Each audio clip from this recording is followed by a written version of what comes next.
إن لله و إن إلیه راجعون. ما از خداوندیم، بازگشت ما بر سوی خداوند است.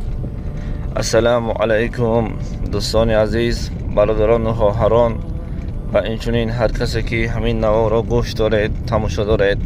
رحمت خداوند و برکت خداوند بر شما و بر خاندان شما باشد.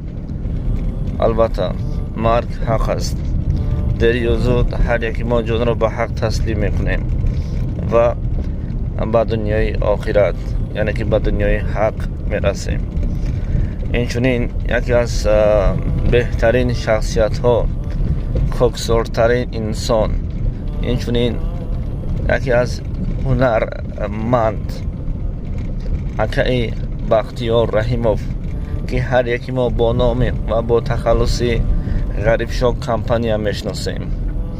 امروز صبح با خبر شدم، خیلی غمگین شدم و برایش نیز دعای خیر کردم، زیرا خداوند متعال در قرآن میفرماید که استعوذ بالله انما المؤمنون و اخوتون. البته مؤمن برادر مؤمن است.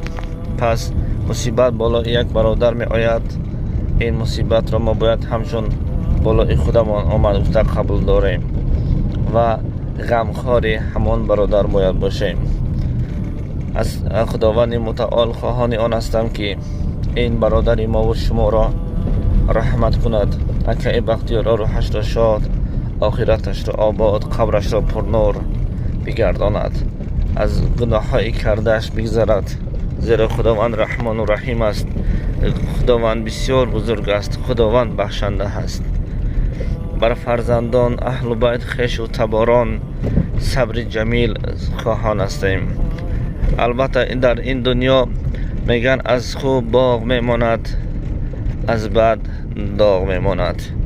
از خورده تا این جانب حظ و شوخی های این شخصیت را ما تماشا میکردیم، گوش میکردیم. همیشه کوشش میکرد که بر لب مردم، بر لب بینندگان، بر لب ما و شما کمی هم باشد با همان حظ و شوخی های خود بر لب ما کمی هم باشد خنده بیارد. البته امروز هیچ کس این کس را فراموش کردن نمیتواند، زیرا با همان عملهایی که کرد، با همان کارهایی که برای خرسندی ما و شما زحمت کشیدن، کوشش کردن، با تخلصی غریب شاه کمپانی که همه وقت برای خرسند گردانیدن ما و شما با همراهی اکای تشریف خلیلوف کوشش میکردن که تا بر ما و شما کمی هم باشد لحظه شادی و خرسندی را بیاید. البته دوستان عزیز، چون این انسان ها در دنیا به نهایت کم هستند، اما ما باید به قدری هر یکی دیگر باید برسیم. خداوند متعال در روز زود جان هر یک ما و شما را میگیرد. پس دعا کنیم برای همدیگر. وظیفه برادر ما، وظیفه مسلمانی ما همین است که وقتی یک مصیبت را بالای یک برادر خودمان میبینیم یا میشنویم، در حقش از خداوند متعال دعای خیر کنیم. هم برای دعای کرده ایم خودمان ثواب میگیریم و هم برای مثال غمخوری با غمش هم شریک میشویم، هم برای این ثواب میگیریم.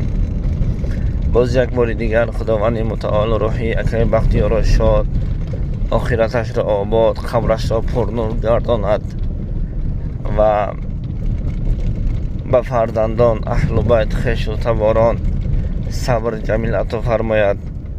باقی ماندگان را عمری دراز و کلی بیماران شفای کامل و شفای عاجل عطا کند. آمین.